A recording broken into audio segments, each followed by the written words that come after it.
Joseph Smith's dictation demanded continual obedience.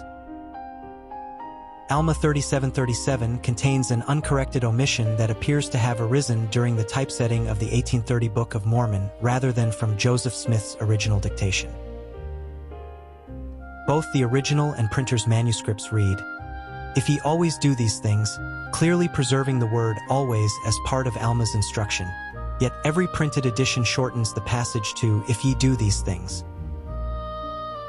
A heavy strike-through on page 265 of the printer's manuscript, where "the Lord" was replaced with "God," bled through onto page 266 and created the false appearance that "always" had been marked for deletion. As a result, the typesetter omitted a word that Joseph Smith originally dictated, and the error has remained in every edition despite manuscript evidence supporting its restoration.